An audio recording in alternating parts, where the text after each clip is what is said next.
इतनी धीरे से फेंकेगो तो कैसे आनंद आएगो? थोड़ा बल लगा के फेंक। हाँ कान्हा, हम अभी बड़े हो गए हैं, तू अब भी छोटे बालकों की तरह फेंक रहे है।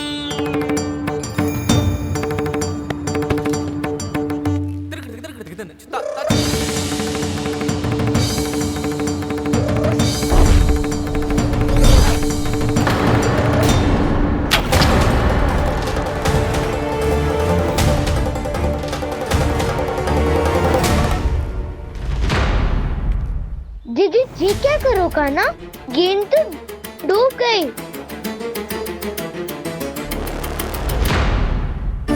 अच्छा, तो ये सब इसकी योजना का भाग था ताकि ये कालिया का सामना कर पाए।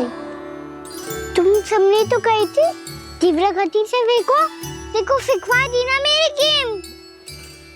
मुझसे नदी में, अब मुझे जाके लानी पड़ेगी।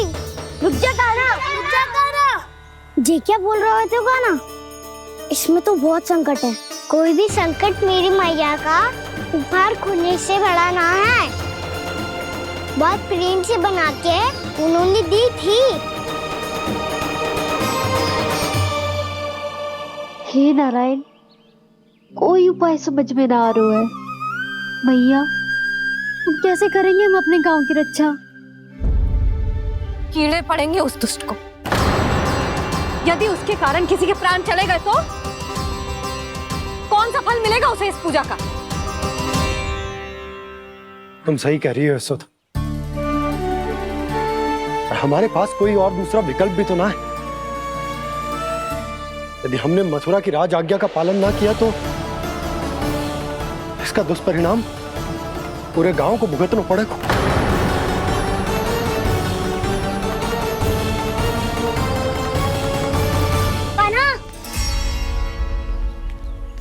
तुम्हें पता है कि तू भगवान है, दिव्य है, बहुत शक्ति है तुझमें। पर फिर भी हम तुझे विषैले जल में ना जाने दे सकते। कुछ होगा तो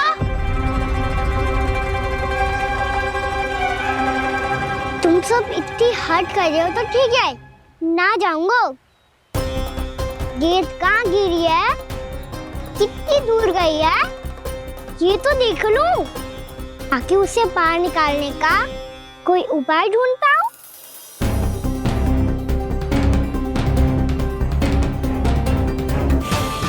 हाँ।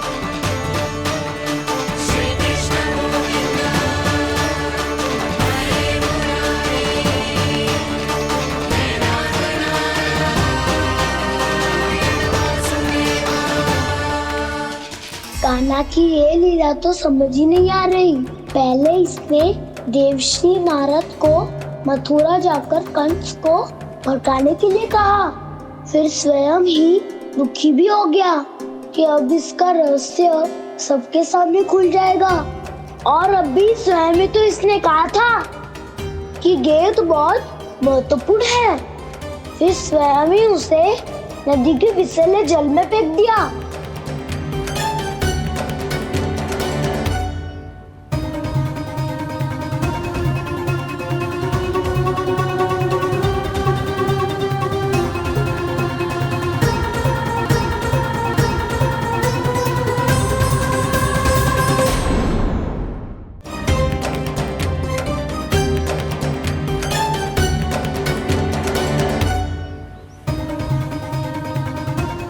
कान्हा, तू ऊपर क्यों चढ़ रहा है? अरे ऊंचाई से देखूंगा तभी तो गेंद दिखेगी।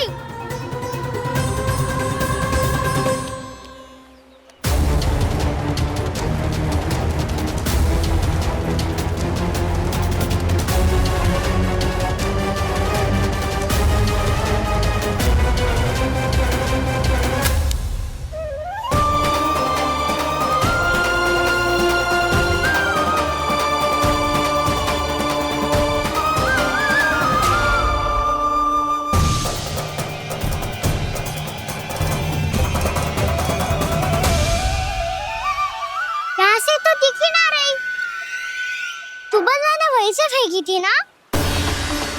ना वहाँ से फेंकी थी। कहाँ से? नहीं कहा ना, वहाँ से।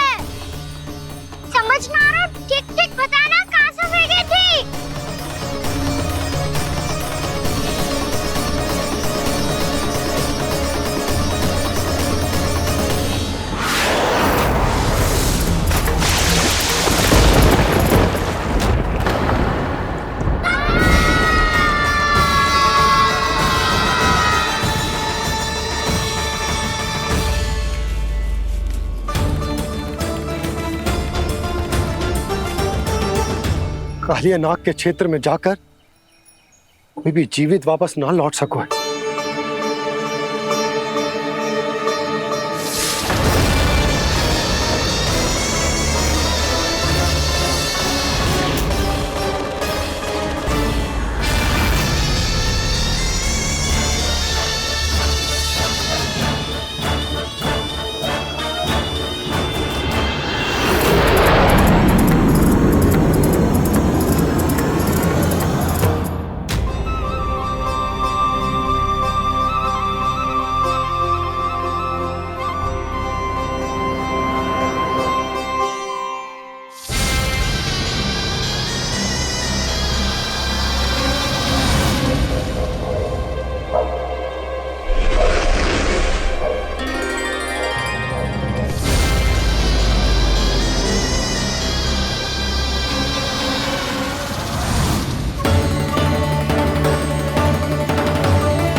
ये क्या किया वाना ने? कालिया नाग तो उसे देखते ही निकल जाएगा।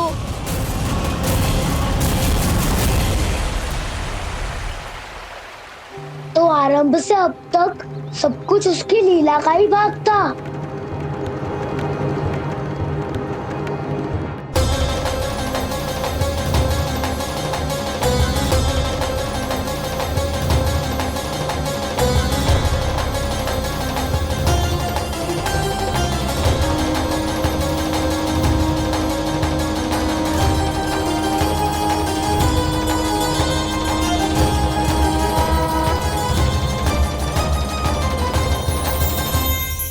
इतना सुंदर रूप, मन मोहने वाली मुस्कान, अद्भुत तेज और भगवान जैसी दिव्यता। कौन हो तुम? हाँ, तुम्हें देखकर तो हम सब सम्मोहित ही हो गए।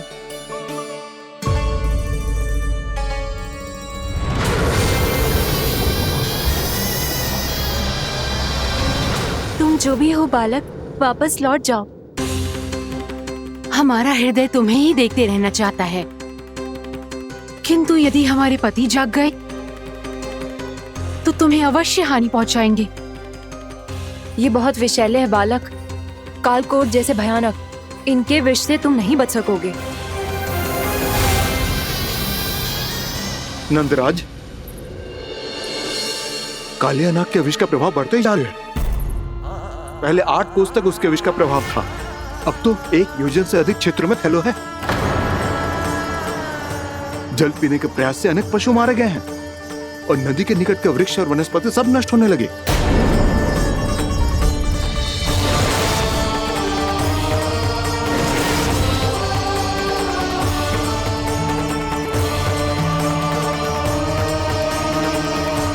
इनके विष की तीव्रता इतनी अधिक है बालक कि इनके संपर्क में आने वाले को तड़पने का भी अवसर नहीं मिलता। इनके विष की अग्नि क्षण भर से भी कम समय में प्राणवायु को जलाकर राख कर देती है।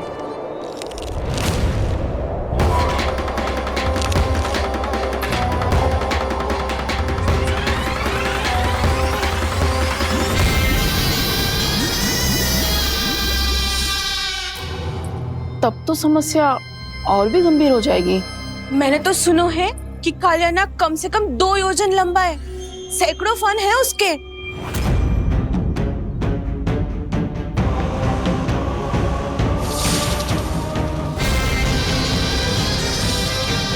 इसका अर्थ तो ये है कि हम दोनों ओर से फंस गए। एक और कंस को 1 कोटि कमल पुष्प देने जो कि कालिया नाग के क्षेत्र में पड़ते हैं, और दूसरी ओर उस कालिया नाग का विष यमुना जी के क्षेत्र में बढ़ता ही जा रहा।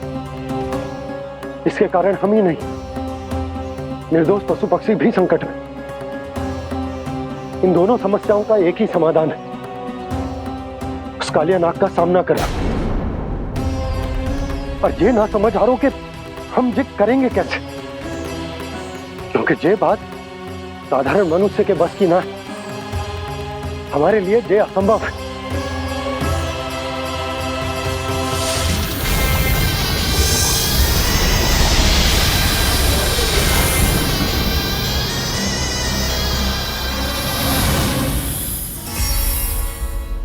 अब तो तुमने अपनी आंखों से भी देख लिया बालक, ये कितने विषैले हैं। नींद में भी विष उगलते हैं। इससे पहले कि तुम्हें कुछ हो जाए, चले जाओ यहाँ से, मान लो हमारी बात।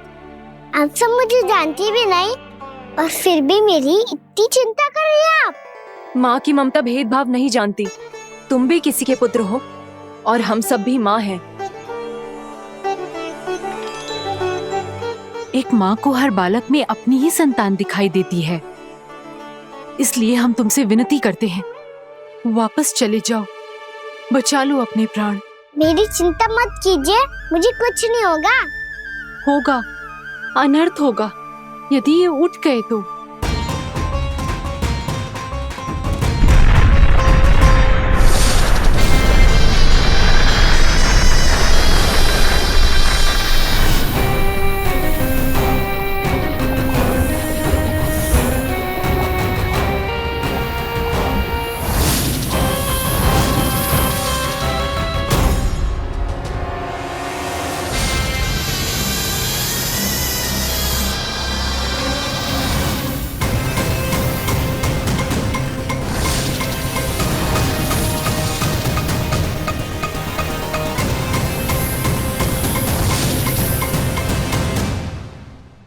सामने होते हुए भी अपने इश्क को केवल वही देख सकता है जो अपना अभिमान त्याग चुका हो।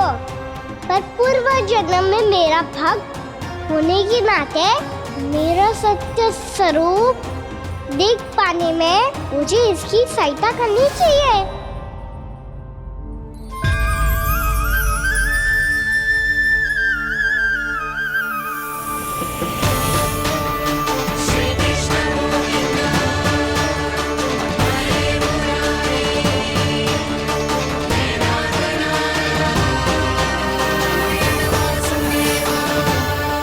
देखो हमारा छोटा सा कान्हा कैसे डट के खड़ा है।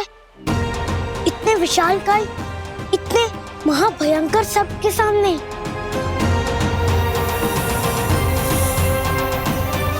ये कोई भगवान नहीं है जो इसके सामने हाथ जोड़ रही हो तुम सब।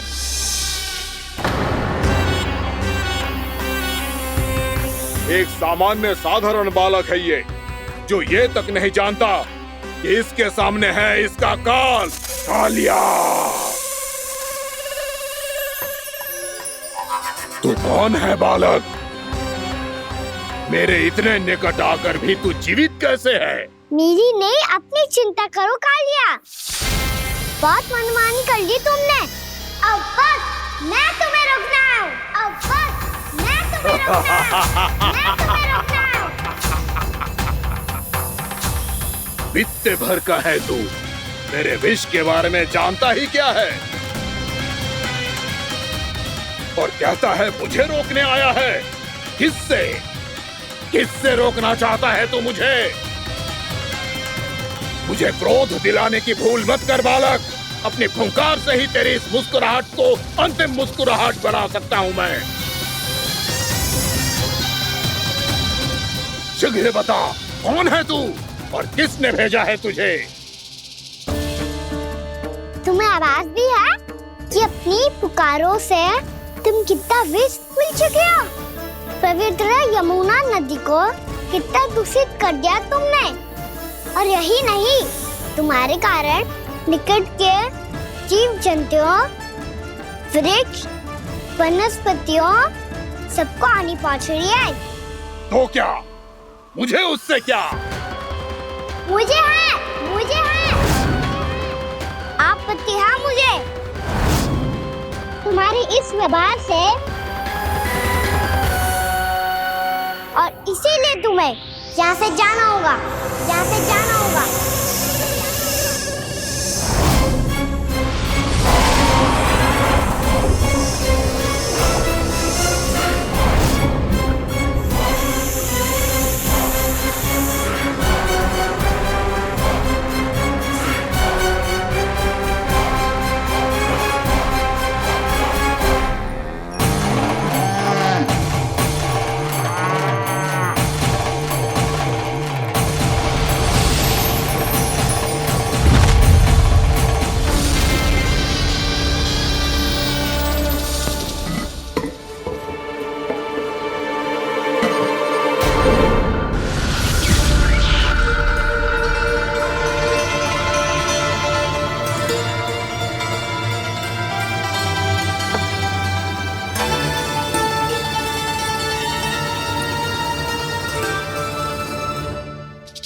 मुझे आदेश देने का साहस भी कैसे किया तूने? इस क्षेत्र को मैंने अपना राज्य बनाया है, मेरा परिवार रहता है यहाँ, और तू मुझे यहाँ से जाने के लिए कह रहा है? हाँ, क्योंकि तुम्हारे यहाँ रहने के कारण अन्य जीवों को हानि हो रही है और मैं ऐसा नहीं होने दे सकता। मैं तो बस वही कर रहा हूँ जो एक सर्प का स्वभाव है। विष फैलाना स्वाभाविक है मेरे लिए, इसलिए मुझे चुनौती मत दे बालक। चुनौती तो मैं दे चुका हूँ कालिया।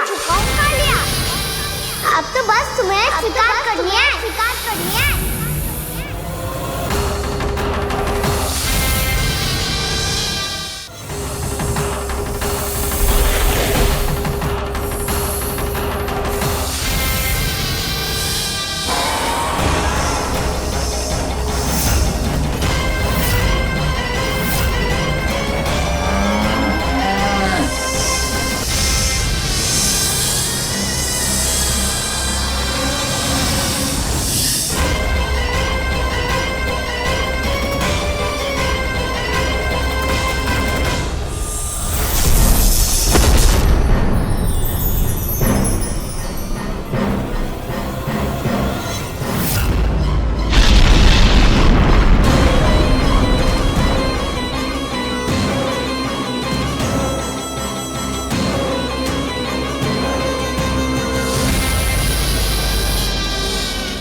मैं भी चेतावनी दे रहा हूँ, यहाँ से चले जाओ। अपनी भूल को पहचानो कालिया, तुम जो कर रहे हो अनुचित है।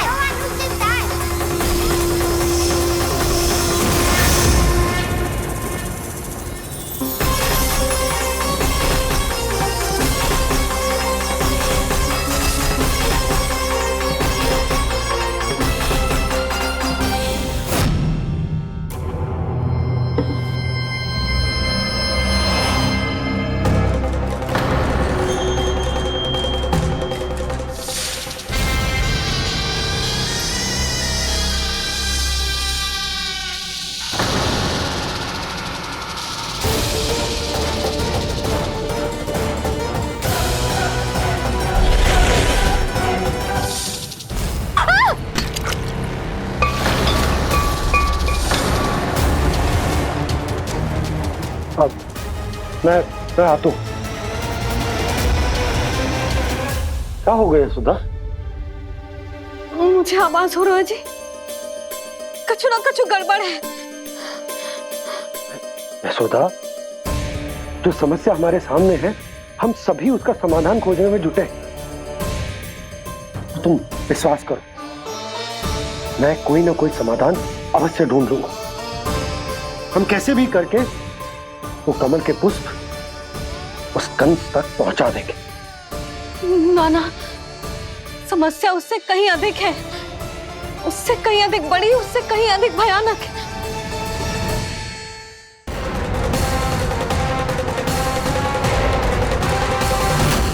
इसकी ये बूंद से ही सबके प्राण चले जाते हैं।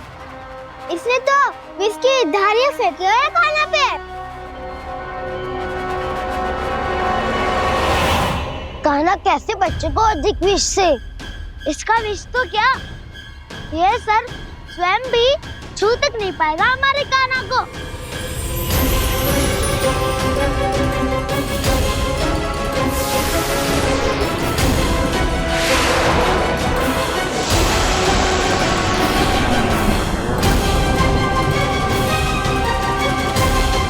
तुम्हारे सखा को, मेरे भाई को कोई हानि नहीं पहुंचा पाएगा। ये कान्हा का सत्य चाहे जो हो बलराम, पर अभी तो जो एक बालक ही है ना। देखो कैसे विष के कारण स्थिर हो गया है।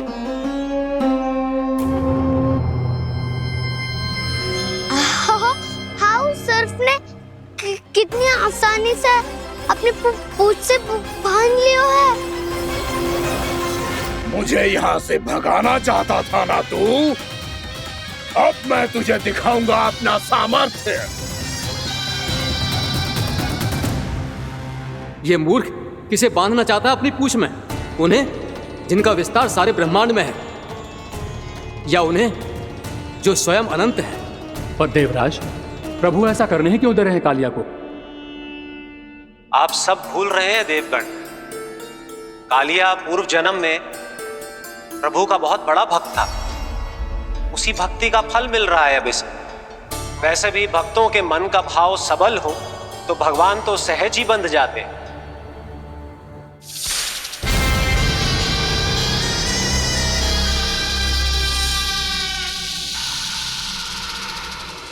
बलराम, तुमने ही तो कही थी कान्हा को कछु ना होगो।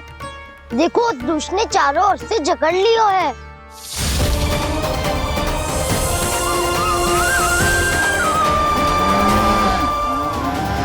ये क्या कह रही हो तुम? जसोदा जी, क्या हुआ? घबरा क्यों रही हो आप? सुलक्षणा, मुझे आभास हो रहा है कुछ बहुत बड़ी अनहोनी हो गई है। नंदराज, नंदराज, नंदराज!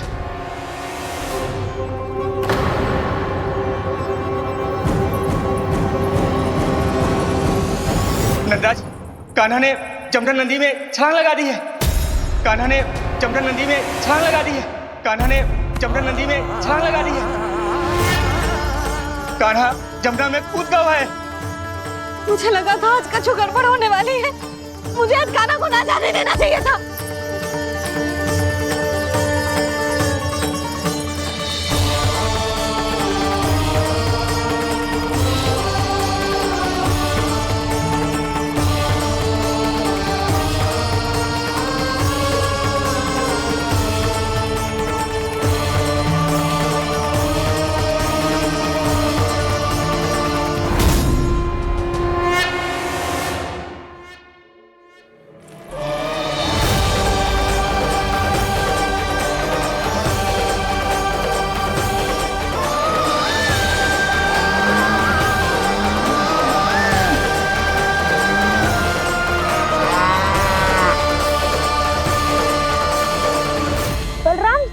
करो ना।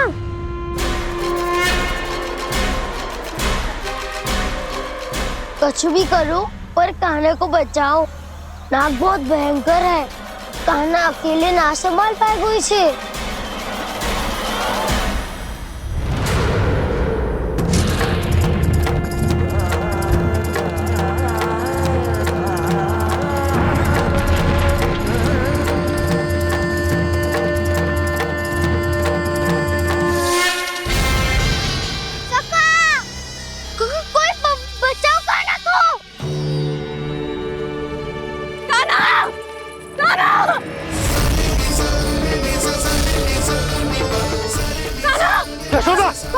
यशोदा रुको। छोड़ दो मुझे, छोड़ दो मुझे। जीजी संभालो, बावली हो गई है।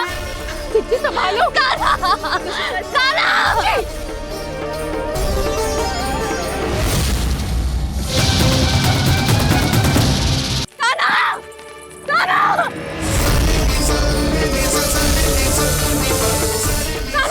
यशोदा, यशोदा रुको। छोड़ दो मुझे, छोड़ दो मुझे। जीजी संभालो, बावली हो गई है। जीजी संभालो। देखो अब कैसे तुम्हारे अस्थियों को तोड़कर छोटे छोटे टुकड़ों में बदल दूंगा मैं।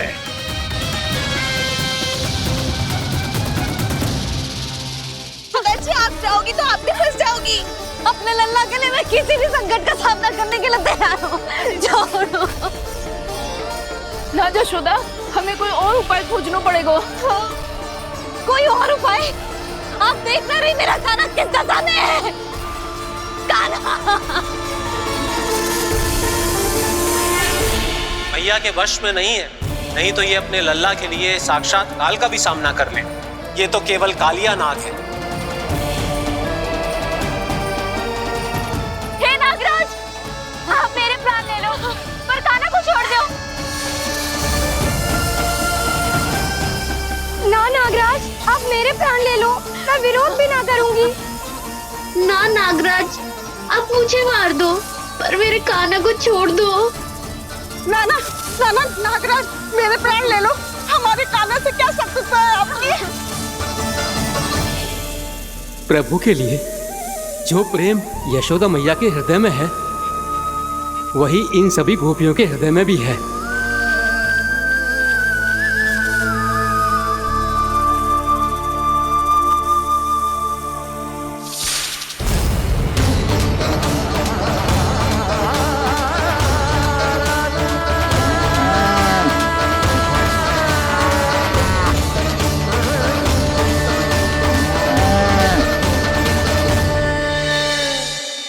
यशोदा, यशोदा, देखो इन गोपियों को, इन गैयाओं को, इन सब के मन में भी तुम्हारी भांति ही ममता भरी हुई। वो सब भी कान्हा से उतना ही प्रेम और स्नेह करती है, उतनी ही ममता से भरी हुई है जितनी कि तुम। तो तुम ही सोचो, जिसके साथ इतनी ममता और इतना स्नेह, इतना प्रेम, उसका कोई क्या कर सकता है? उस काले नाग का विष इस सब आशीर्वादों के सामने कछु न है। कछु करो जी, उसे बोलो वो मेरे प्राण में से मेरे कान्हा को छोड़ दे। यशोदा,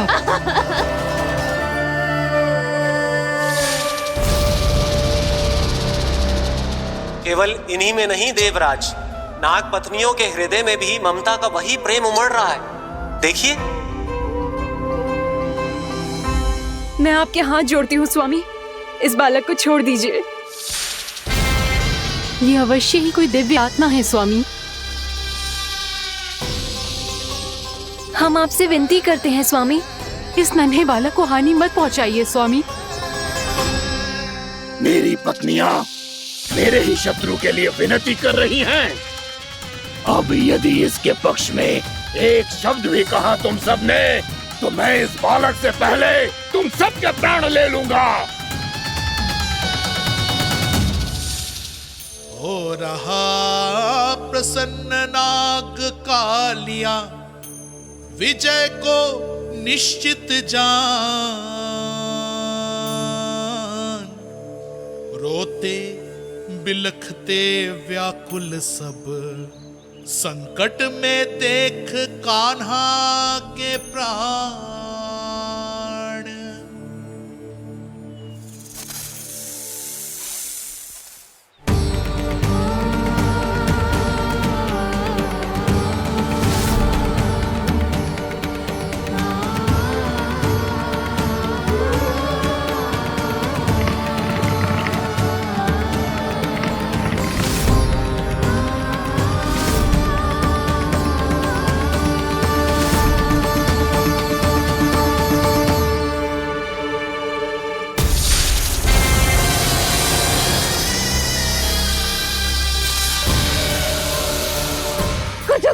मेरे लल्ला को बचा लो, कोई तो कुछ करो।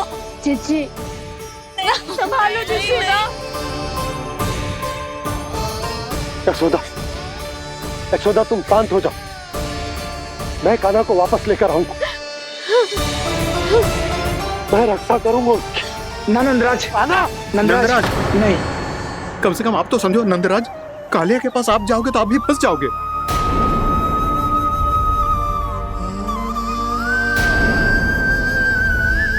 बलराम, तेरा भाई इतनी भीषण संकट में है और तुझे जरा भी दुख ना हो रहा? क्या आप सब अब तक नहीं समझ पाए कि कान्हा सच में कौन है? छोटे बाबा, आप तो उसका सत्य जानते हैं ना?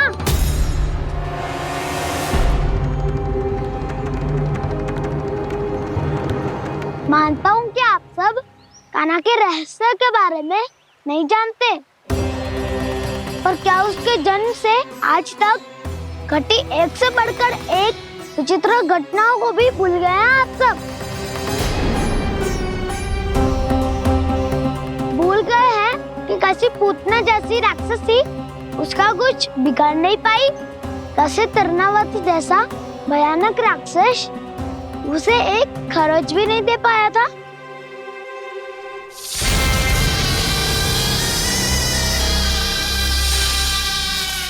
आप सबने अपनी आंखों से देखा था ना, बकासुर से कान्हा की रक्षा करने देवता स्वयं आए थे, पर सत्य तो ये है कि वो सभी देवता भी उस असुर के सामने असमर्थ हो गए थे। तब कान्हा ने बहुत ही आसानी से उस भयंकर असुर का वध किया था। एक ही बार में धराशायी कर दिया था उसे। तो आप सभी सोचिए, बार बार ऐसे असाधारण कार्य करने वाला बालक साधारण कैसे हो सकता है? अब तो आरंभ से ही सारा सत्य जानते हैं छोटे बाबा। रहस्य छुपाने में सदैव काला की सहायता करते आए हैं आप, और आज आप स्वयं ही उसके सत्य को भूल रहे हैं। और तुम सब भी तो जानते हो कान्हा की शक्तियों के बारे में। तो क्या तनिक भी विश्वास न आया अपने सखा पे? बलराम, जे तू क्या कह रहे है? मैंने जो कहा उसका एक एक शब्द सत्य है छोटी माँ।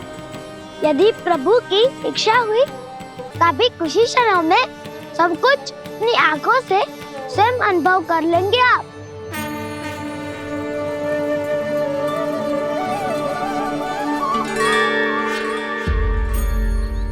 शांताकारं भुजगशयनं पद्मनाभं सुरेशं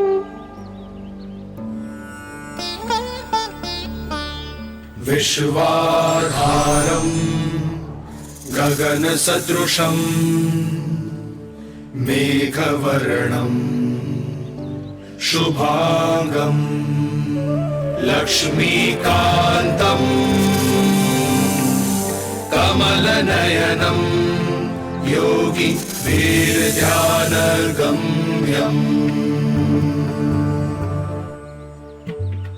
वन्दे विष्णुं भवभयहरं सर्वलोकैकनाथम्।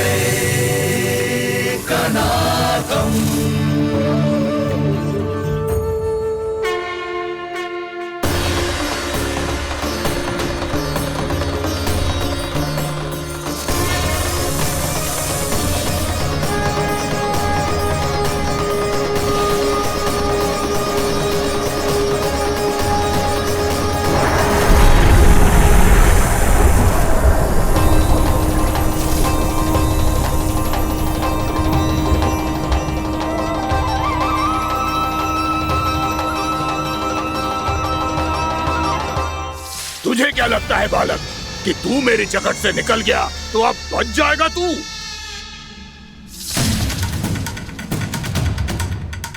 मेरे विष से अपनी प्राण रक्षा करने में सफल रहा, मेरी जगत से भी छूट गया, पर मेरे दंश से नहीं बच पाएगा।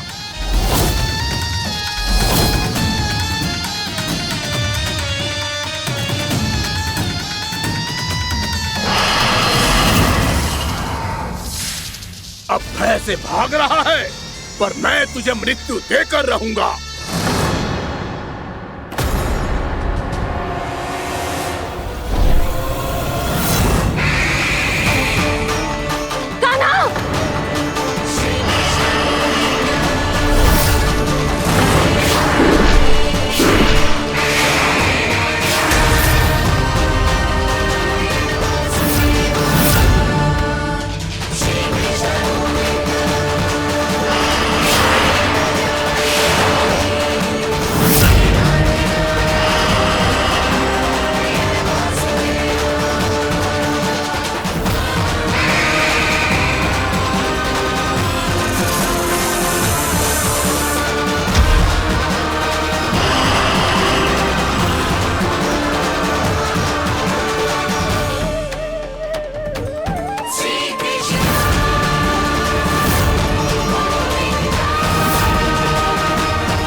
मेरा नन्हा सा कान्हा कितनी देर भाग पाएगा?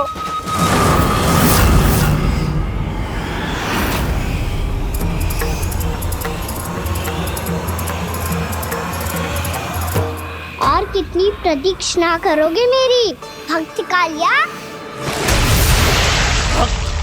भक्त नहीं, काल हूँ मैं तेरा। जब अहंकार का मुकुट बुद्धि को ढक लेता है तो भक्त अपने भगवान को भी नहीं पहचान पाता। व्यर्थ की पहेली में मत उलझा बालक। ना मैं भक्त हूँ और ना तू भगवान।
उसे छूकर कालिया नाग का हलाहल जैसा विष भी चरणामृत बन गया है और यमुना जी के जल में फैल चुके विष के प्रभाव को भी नष्ट कर रहा है।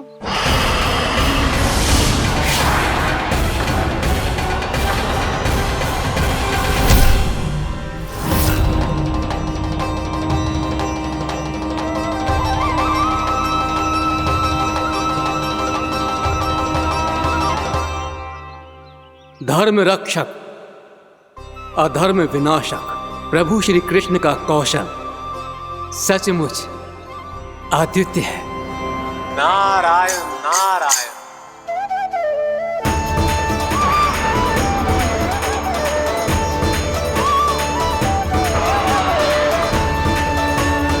मेरा भाग तुम्हारे भीतर के अहंकार का प्रतीक है कालिया। अब तुम्हारा अहंकार, तुम्हारा अनपान मेरे पाँव के नीचे है और तुम्हारी पूंछ अर्थात तुम्हारे प्राण मेरे हाथ में। अब तुम क्या करोगे भक्त?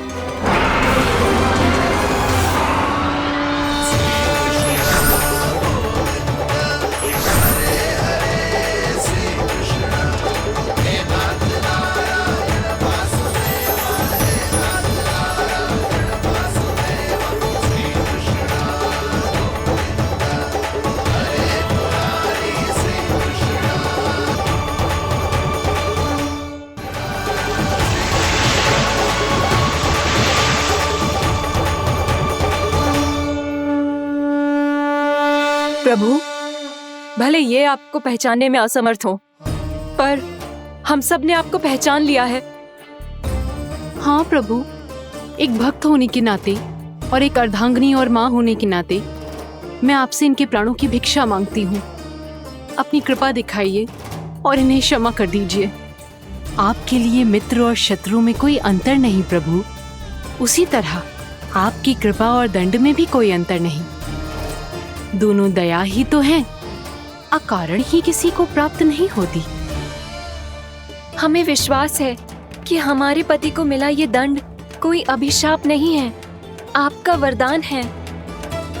ये सत्य है प्रभु कि इनसे बहुत से पाप हुए हैं। इनके विष से बहुत सारे जीव जंतु को हानि पहुंची है, पर अब आपके चरण इनके शीश पर पड़ गए हैं। ऐसी कृपा तो बड़े बड़े महान महात्माओं को भी दुर्लभ है, और इन्हें प्राप्त हुआ तो अवश्य ही ये किसी महान पुण्य का ही फल है। हे प्रभु, उन्हीं पुण्य कर्मों की शक्ति का आह्वान कर मैं आपसे विनती करती हूँ, इन्हें प्राण दान दीजिए। मैं अपने इस भक्त को क्षमा अवश्य करूंगा देवियों, यदि ये अपने अहंकार को त्याग कर मुझे पहचान ले तो।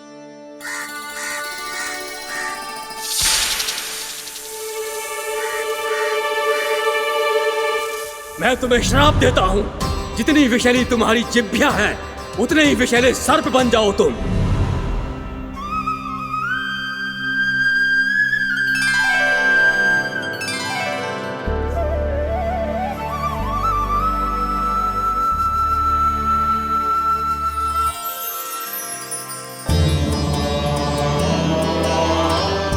नारायण, मुझे क्षमा कीजिए नारायण। मैं तो आपका परम भक्त था, किंतु मैं आपको पहचान नहीं सका। इसका दंड तो मुझे मिलना ही था, किंतु मैं अब प्रायश्चित करना चाहता हूं। इसके लिए यदि आप मेरे प्राण भी ले लेंगे तो भी मुझे कोई दुख नहीं होगा। मैं अपना जीवन, मृत्यु और अपना अस्तित्व सब कुछ आपको समर्पित करता हूं। तुम्हें तुम्हारी क्रोध के कारण श्राप मिला, जिसे विशाल सर्प के रूप में तुम्हारा जन्म हुआ, और सर्प का तो स्वभाव है विष फैलाना। इसीलिए तुम्हें दंड नहीं दूंगा मैं, सिर्फ सभी अपराधों का पश्चाताप कर लिया, इसीलिए मैं तुम्हें क्षमा करता हूँ कालिया।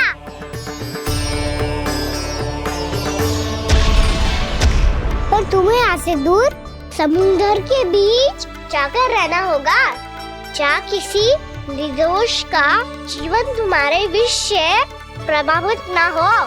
मैं चाहकर भी आपकी इस आज्ञा का पालन नहीं कर सकता। मैं असमर्थ हूँ प्रभु, क्योंकि यदि मैं इस क्षेत्र को छोड़कर गया तो मेरी मृत्यु निश्चित है। आपसे क्या छुपा है प्रभु, आप तो जानते हैं कि सर्प जाति और आपके वाहन गरुड़ के बीच अनंत शत्रुता चल रही है, जिसका प्रारंभ नागों के द्वीप नागालय से हुआ था। उस द्वीप पर छोटे जीवों को निगल जाने के लिए सर्प थे, और गरुड़ को सर्पों का स्वाद बहुत प्रिय था, इसलिए वो बार बार नागद्वीप जाने लगा था। पर इस कारण पूरी सर्प जाति उससे आतंकित हो गई थी। इसलिए जब भी गरुड़ वहां पहुंचता तो सभी सर्प छिपने लगते। जब गरुड़ को इसका आभास हुआ तो उसे बड़ा क्रोध आया, और वो उत्तेजना में भरकर सर्पों का शिकार करने लगा। भूख ना होने पर भी उन्हें मारने लगा। अब सर्पों के प्राण हरना उसके लिए खेल बन गया था। इस भीषण समस्या का समाधान ढूंढने के लिए पूरी सर्प जाति महान सर्प वासुकी के सामने इकट्ठी हुई। हे महान वासुकी, हमारी सहायता कीजिए। नागद्वीप पर गरुड़ ने आतंक मचा दिया है। पहले तो वो हमें अपना भोजन बनाता था, लेकिन अब हम उसके खेल का साधन बन चुके हैं। भूख हो या ना हो, जब तब आकर वो हमारे प्राण हर लेता है। अनुचित हिंसा के इस प्रथा का आरंभ सर्पों ने ही किया है। पहले आप सबने पूरे द्वीप पर अधिकार कर लिया, फिर आहार के साथ साथ आनंद के लिए भी आप सभी ने निर्दोष जीवों की हत्या की। और जब सृष्टि का संतुलन बनाए रखने के लिए गरुड़ आपको अपना आहार बनाने आया, तो आप सब अपने प्राणों की रक्षा के लिए छिपने लगे।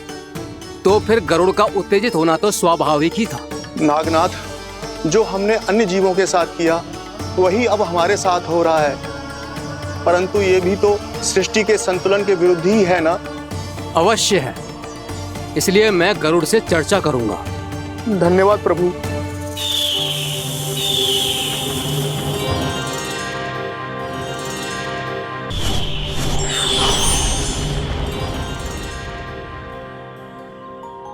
श्री नारायण के वाहन पक्षीराज गरुड़, मैं संपूर्ण सर्प जाति की ओर से आपसे एक निवेदन करने आया हूँ। कहिए, क्या कहना चाहते हैं आप? हे पक्षीराज, यदि आप हम पर ऐसे ही आक्रमण करते रहे तो शीघ्र ही हमारी प्रजाति समाप्त हो जाएगी। इसीलिए हमारी आपसे विनती है, यदि आप उचित समझें तो सर्पों के किसी एक घर से हम आपको एक सर्प प्रतिदिन अर्पित करेंगे। आप उसको आहार बनाइए और अन्य सर्पों को जीवित रहने का अधिकार दीजिए। मुझे स्वीकार है। तब से प्रतिदिन किसी एक घर से एक सर्प गरुड़ के भोजन के लिए भेजा जाने लगा। समय के साथ मेरे घर की भी बारी आई, परंतु मैंने एक बहुत बड़ी भूल कर दी। समय आ गया है स्वामी, आज गरुड़ के आहार के लिए इसे चुना गया है। कौन है यह गरुड़ और क्यों दूं मैं इसे कोई भेंट?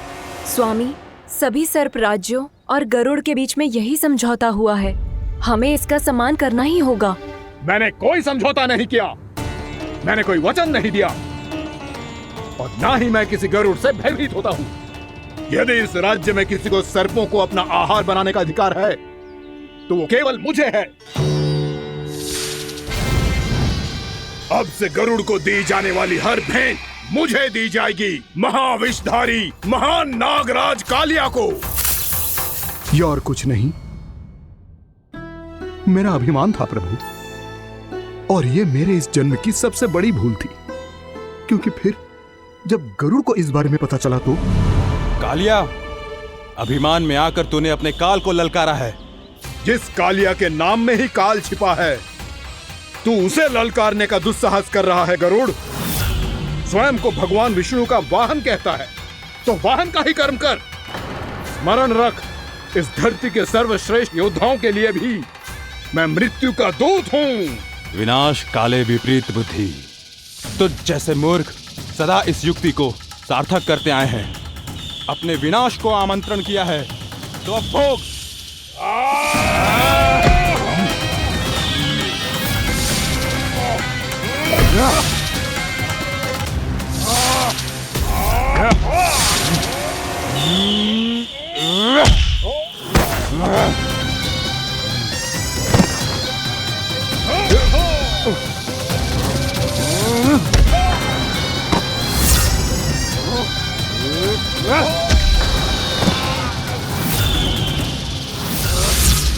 जिसने मेरा भोजन चुराने की धृष्टता की है वो इसी योग्य है।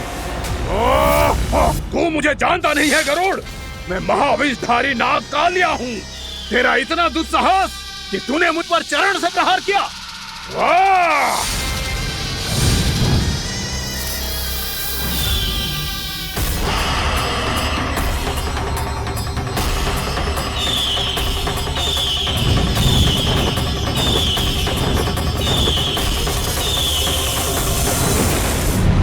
मैं अपने अभिमान में भूल गया था कि गरुड़ मुझसे कहीं अधिक शक्तिशाली है। इसलिए अपने प्राणों की रक्षा करने के लिए मैं एक स्थान से दूसरे स्थान भागने लगा। नदियां, पर्वत, यहां तक कि मैंने सागर भी लांघ डाला, पर मैं जहां भी जाता गरुड़ के रूप में मेरा काल वहीं आ जाता। इसीलिए मृत्यु की आशंका से भयभीत होकर मैं अपने बड़े भाई मां कद्रु के प्रथम पुत्र अनंत शेषनाग से राय लेने चला गया। भैया, मैं यहां आपसे आपकी सहायता लेने आया हूं। मेरी एक छोटी सी भूल के कारण यह गरुड़ मेरा पीछा कर रहा है। मुझे हर समय हर स्थान पे ढूंढते रहता है। यदि उसने मुझे ढूंढ लिया तो वो निश्चित ही मेरे प्राण ले लेगा। मुझे कोई ऐसा स्थान बताइए जहां मैं अपनी पत्नी और अपनी संतानों के साथ शांति से रह सकूं। तुम यमुना नदी के किनारे वृंदावन क्षेत्र में जाके वास करो कालिया। गरुड़ वहां प्रवेश नहीं कर सकता क्योंकि उसे ऋषि सोबरी का श्राप मिला हुआ है।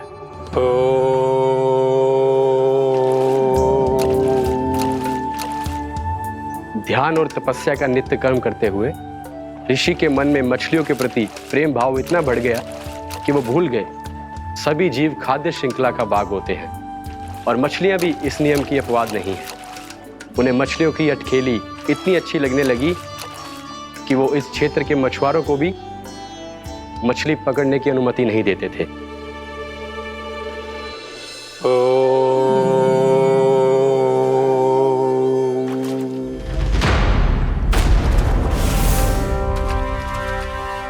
उस दिन वो उस पक्षी को नहीं रोक पाए, पर तब से सावधान रहने लगे।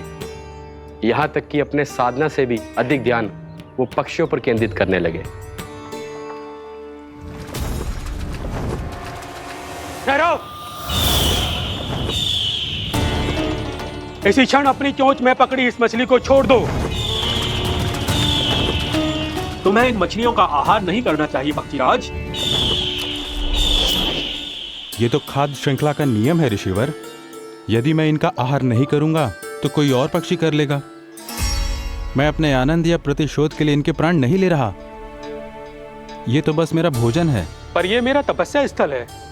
तुम यहाँ शिकार करके मेरी साधना में विघ्न नहीं डाल सकते पक्षीराज। यदि आपकी यही इच्छा है तो मैं आज के बाद यहाँ नहीं आऊंगा।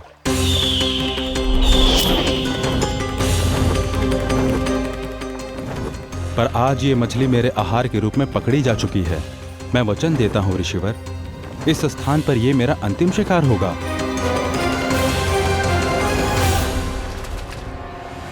आज के बाद यदि तुमने वृंदावन की निकट उड़ान भी भरी तो तुम सैकड़ों टुकड़ों में फटकर मारे जाओगे पक्षीराज। ये मेरा श्राप है।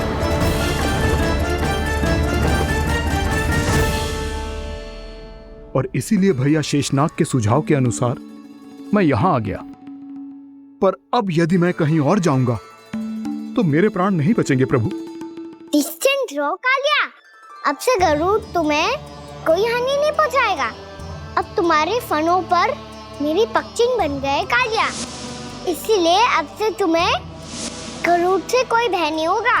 निश्चिंत होकर अपने परिवार के साथ गहरे समुद्र में चले जाओ और सुख से शांति से निवास करो। पर ध्यान रहे निर्दोष जीवों को हानि ना पहुंचे। आपने मुझे जीवन दान दे दिया प्रभु, इस उपकार से मैं कृतज्ञ हूँ प्रभु। आदेश दीजिए, मैं आपकी सेवा कैसे करूं? तुम्हारे जल क्षेत्र से 1 कोटि कमल पुष्पों को लेने की अनुमति दे दो कालिया। यह मेरी सेवा होगी। प्रभु, ये तो मेरा सौभाग्य होगा।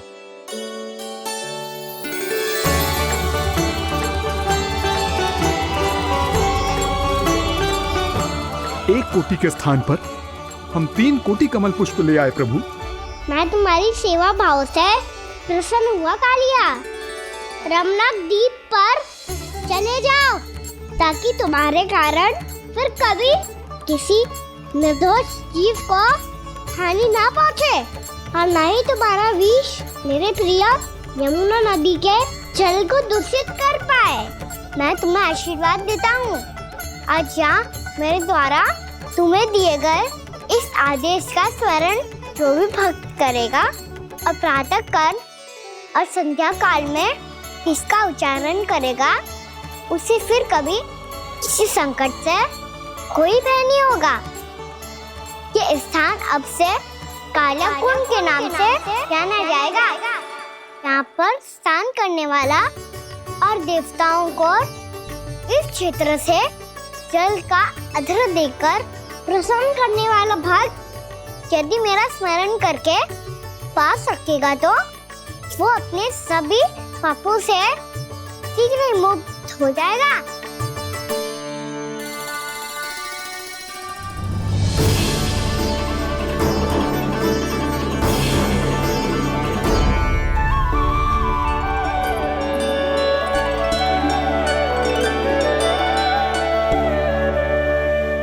कौन है जी भगवान जिसने अभी अभी कालिया जैसे विशाल विस्तर का सामना किया? क्या एक साधारण बालक जो शीत की अधिकता से ठिठुर रहा है? क्या करूं? मैं लल्ला को ममता के आंचल में छुपा लूं या भक्त बनकर प्रभु की लीला देखती रहूं? क्या करूं मैं? कितना ठंडा था जल, बहुत सर्दी लग रही है। सर्दी से तड़पते हुए कैसे देखूं इसे? अभी जाके अपने पल्लू से सुखाती हूँ। हृदय से लगा के स्नेह की आंच दूंगी तो सर्दी पल भर में छूमंतर हो जाएगी।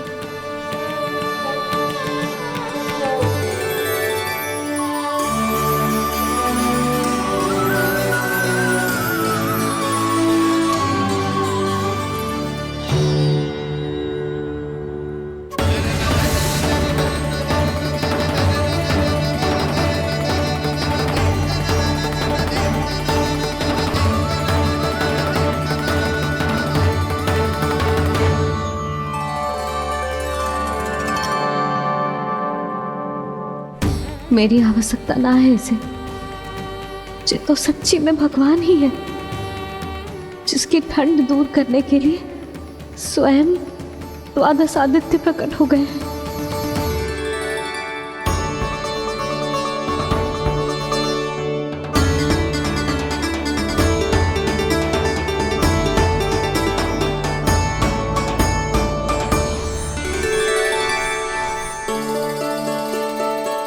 ये क्या किया आपने? मैया मुझे अपने हृदय से लगाने वाली थी कि आप सब प्रकट हो गए। क्षमा कीजिए प्रभु, पर आपको भीगा हुआ देखकर, ठंड से ठिठुरता हुआ देखकर हमसे रहा नहीं गया। हम अपने वश में नहीं थे प्रभु। भक्ति से भावुक होकर हम प्रकट होने पर विवश हो गए थे। हमारी किरणें जैसे स्वयं ही फूट पड़ी और दौड़ पड़ी आपको सुखाने के लिए।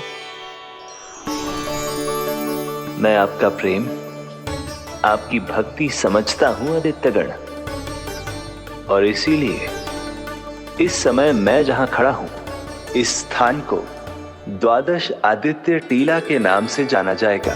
द्वादश आदित्य टीला के नाम से जाना जाएगा।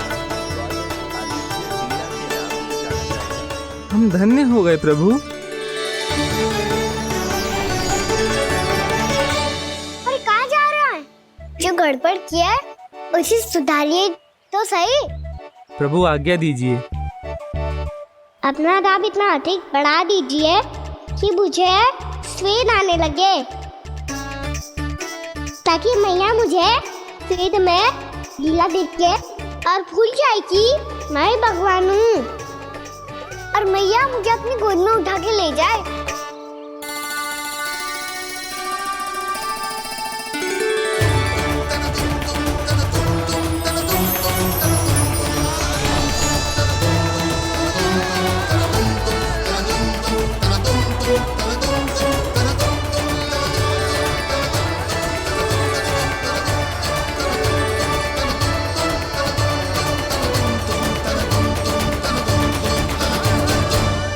गर्मी क्यों लग रही है यहाँ? स्वेद की एक बूंद भी आती थी तो मैं अपना आंचल लेकर पहुंच जाती थी इसके पास। जानती ही नहीं थी कि ये तो स्वयं वायुदेव को आदेश दे सकते हैं कि वो बहने लगे और उसका सारा स्वेद सुखा दे। वायुदेव की आवश्यकता नहीं है मैया, मुझे आप ही चाहिए। लगता है जिस बात का भय था वही सत्य होने लगी है। भैया मेरे भगवान रूप को भूल नहीं पाएगी, और अब मेरे लिए उनके सत्य छुपा कर रख पाना कठिन हो जाएगा। कृष्णा कृष्णा हरे कृष्णा कृष्णा कृष्णा मुरली मनोहर कृष्णा गोपाला गोविंदा हे दामोदरा।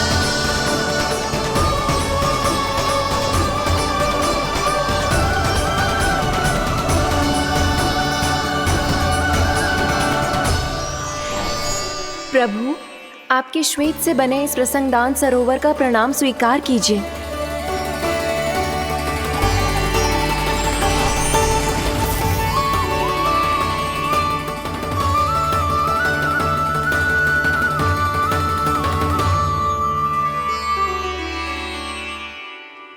ओहो, इस चमत्कार को देखकर भैया को और भी अधिक विश्वास हो जाएगा कि मैं भगवान ही हूँ। अब कैसे मनाऊं मैया को कि मैं इनका लाई हूँ?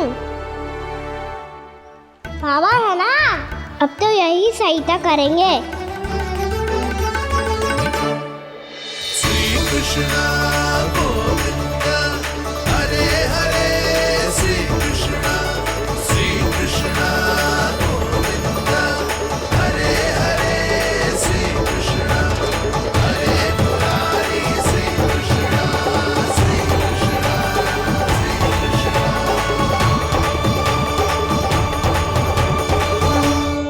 बाबा एक कोटि ना, मैंने तो 3 कोटि कमल पुष्पों का प्रबंध कर दिया है और चिंता करने की आवश्यकता ना है। 1 कोटि कमल के स्थान पर 3 कोटि कमल पुष्प मिल गए हैं। हाँ कान्हा, मैं उचित संदेश के साथ ये सारे पुष्प उस कंस के पास भिजवा दो। महाप्रक्रमी कान्हा की जय। वृंदावन रक्षक कान्हा की जय। महाप्रक्रमी कान्हा की जय। भानु जी नंदराज। बाकी गांव वालों को लेकर ये सारे पुष्प इकट्ठा करो और कंस के दरबार में पहुंचाओ। जी।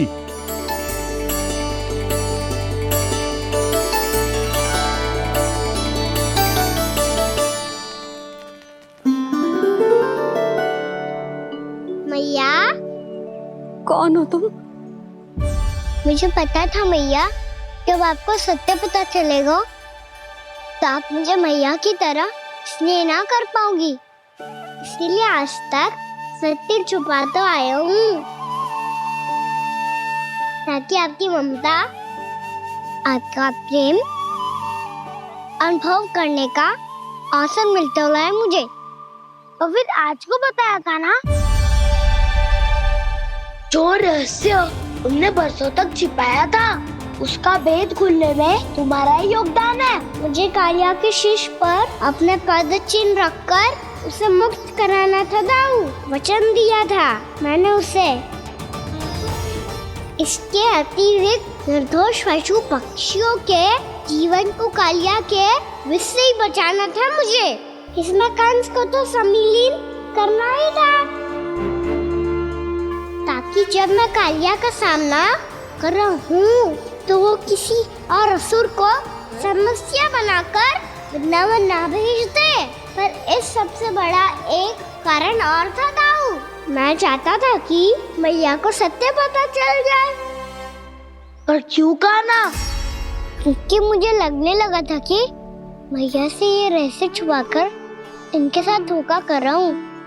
अपराध बोध से दबा जा रहा था मैं।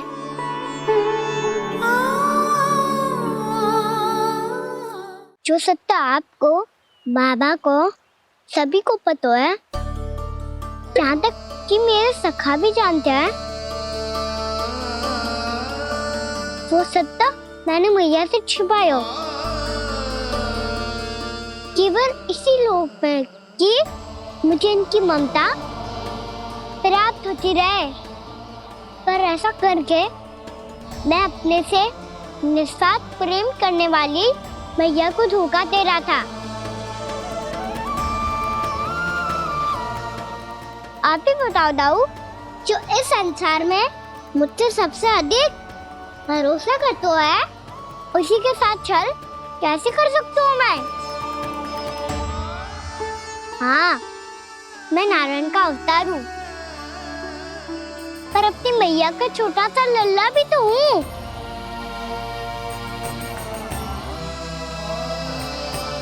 इसीलिए तो यमुना जी में छलांग लगाने का एक कारण इस गेंद को लेने जाना भी था। स्नेह से बनाई थी मैया ने गेंद, इसे अपने से दूर कैसे होने देता मैं? आपको आभास भी ना है मैया कि आप मेरे लिए कितने महत्वपूर्ण हो। ये सत्य है कि सभी देवता, प्रकृति, भक्त, ये सब है मेरा ध्यान रखने के लिए, मेरी सेवा करने के लिए। पर क्या इनमें से कोई भी मेरी मैया का स्थान ले सकता है? और आप भी तो यही चाहती थी कि मैं आपका लल्ला बन के आऊं, आज जैसे आपने मुझे अपनी गोद में लिटा रखा है, क्या कुछ ऐसा नहीं हो सकता कि शीघ्र ही मुझे आपको अपनी गोद में खिलाने का अवसर मिल जाए? मैया, नारायण का अवतार होना क्या इतनी बड़ी समस्या है कि आप हृदय से भी ना लगा सकते? मैया,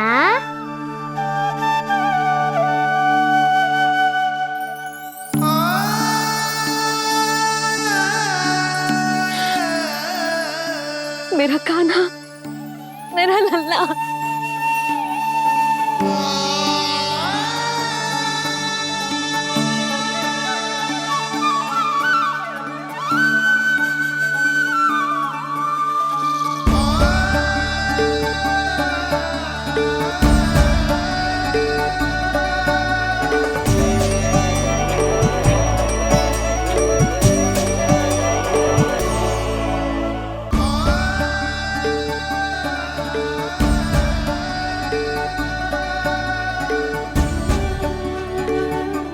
सत्य है कि ये जानने के बाद कि तू श्री नारायण का अवतार है, मैं तुझे भगवान की तरह ही देख पाऊंगी। पर मेरे हृदय की जो ममता है ना, वो भक्त से कहीं अधिक है लल्ला। फिर चाहे तू साधारण बालक हो या श्री नारायण का अवतार, तू सदैव ही मेरा लल्ला है, मेरा लल्ला था और सदैव ही रहेगा। यशोमती मैया का नंद लाला, यशोमती मैया का नंद लाला। यशोमती मैया के नंद लाला, यशोमती मैया के नंद लाला, यशोमती मैया के नंद लाला, यशोमती मैया के नंद लाला।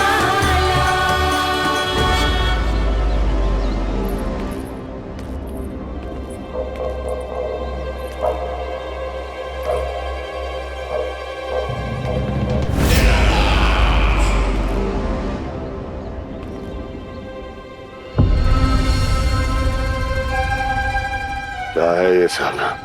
वृंदावन से पत्र आया है महाराज। विनती की गई है कि इसे आपके सामने पढ़ा जाए। पढ़ो। शीघ्र करो। महाराज कंस, पूजा के लिए आपको 1 कोटि कमल पुष्पों की आवश्यकता थी। वृंदावन वासियों की ओर से मैं आपको 3 कोटि पुष्पों की भेंट भेज रहे हूँ। कृपया अतिरिक्त पुष्पों को अपनी गोप प्रजा की विनम्र श्रद्धांजलि समझकर स्वीकार करो महाराज।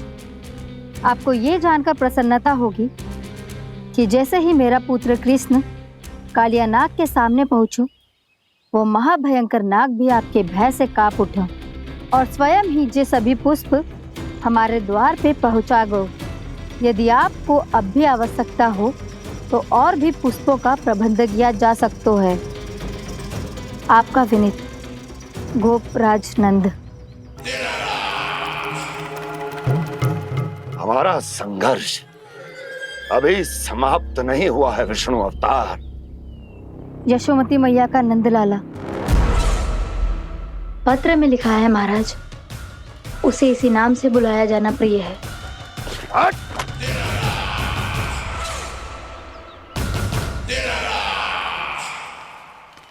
जैसे आपने कही वैसे ही करो। हमने कंस के राजभवन को पुष्प से भर दियो है। मुझे तो ऐसा लग रही है इतने पुष्प देख के कंस को चक्कर आ जाएंगे। आपका पत्र पढ़ के उसे ये समझ में आगा होगा कि वृंदावन वासियों से उलझना ठीक ना है उसके लिए।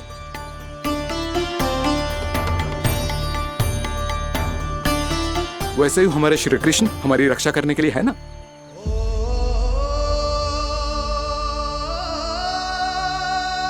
सूर्यास्त होने वाला है, हमें अब घर चलना चाहिए। मुझे बहुत थकान लग रही है नंदराज। हाँ, मैं भी बहुत थक गई हूँ। नंदराज, कमल पुष्पों को गाड़ी में लादकर मथुरा पहुंचाने में अब हम भी बहुत थक गए। तो आप सब लोग रात्रि को यहाँ रुकना चाहते हैं? वैसे सुझाव तो अच्छा है नंदराज। अब कालिया नाग के स्थान से जाने के बाद प्रकृति कितनी खिल उठी है, क्यों जसोदा जी?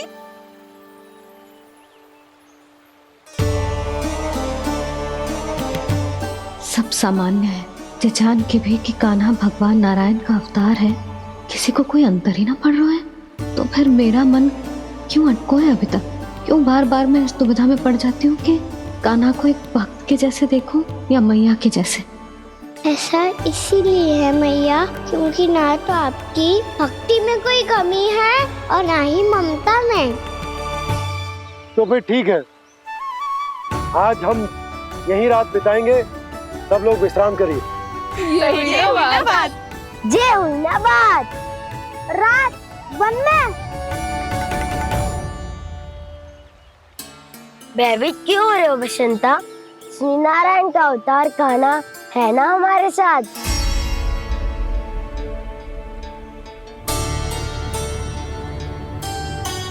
लगता है कोई मैया को भूलने ही नहीं देगा कि मैं नारायण का अवतार हूँ।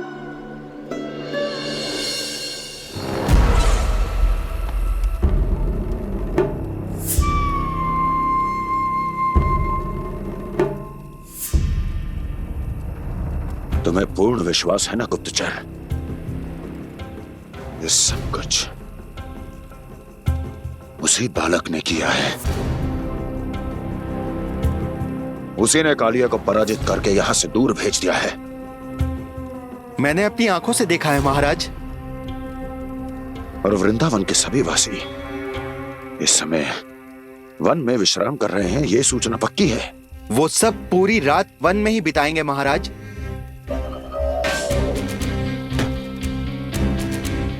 मेरी रातों की नींद छीनकर वो वन में आनंद कर रहे हैं।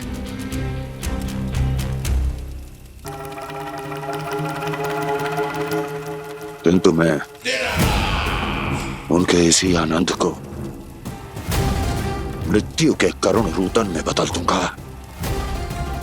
उनके चारों ओर प्रकाश होगा, सूर्य की चमक जैसा, आंखें चौंधिया देने वाला प्रकाश। किंतु फिर भी ये रात उनके लिए सबसे अधिक काली होगी, क्योंकि मैं इस पूर्णिमा की रात को अमावस्या की रात बना दूंगा, कभी न समाप्त होने वाली अमावस्या।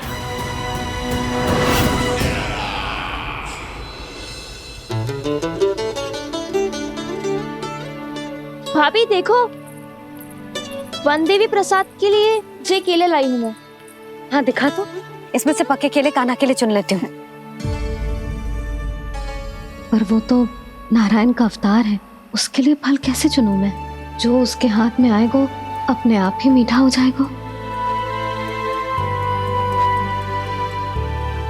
भाभी क्या होगा? रुक क्यों गई? कछो ना, दिखा।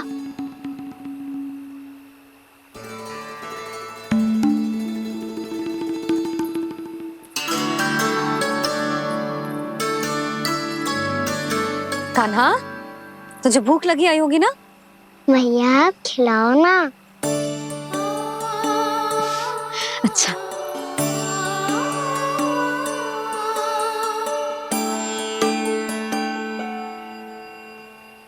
ले।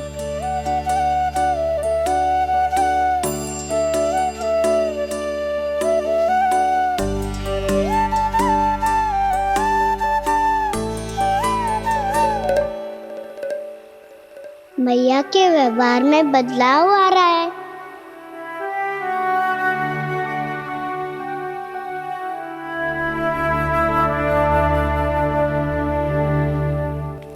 कान्हा, बंसी काका हम सबको वन में आग जलाना सिखा रहे हैं, ताकि भयानक पशु को दूर करा जा सके।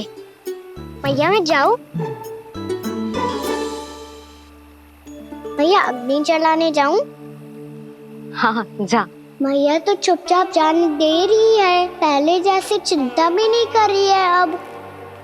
लल्ला सुन, अग्नि के साथ खेलियो मती और सुरक्षित दूरी बना के रखियो, समझ आई?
को प्रकट करो दावानल।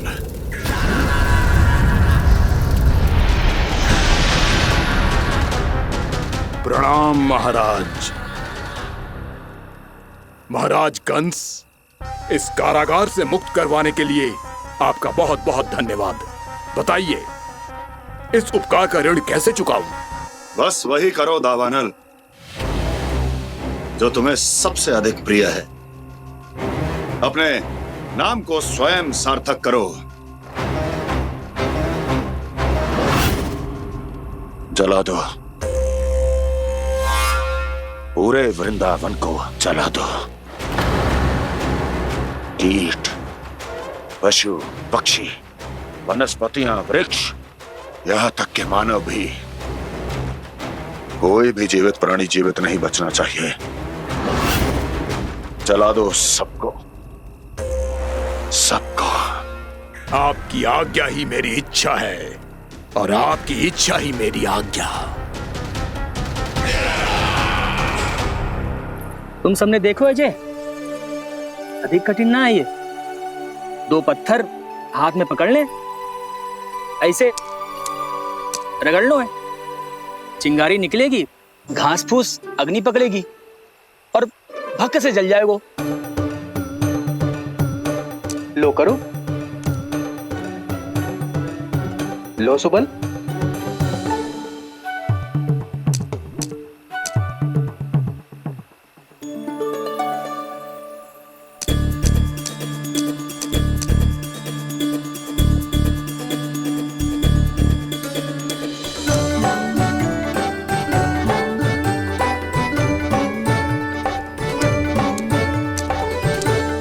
ले कान्हा, तू भी प्रयास करके देख ले। पर जितना सरल जय कह रहे थे उतना सरल ना है अग्नि जलाना।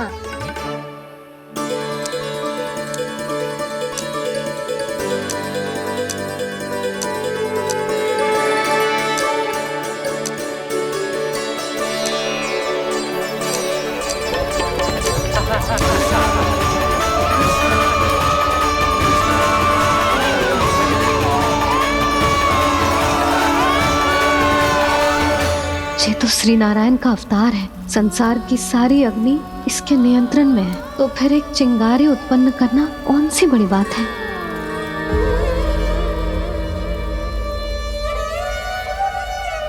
ऐसे तो मैया मुझे धीरे धीरे अपना लल्ला मारना ही भूल जाएगी।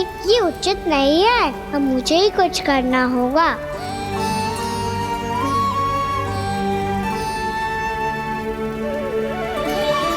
कान्हा, ऐसे मत करो, लग जाएगी।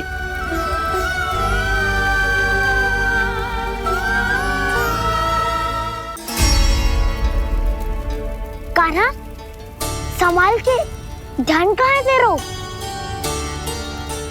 कालिया नाग का हलाहल जैसा विष जिसका कछु ना बिगाड़ पाई, जिस साधारण सी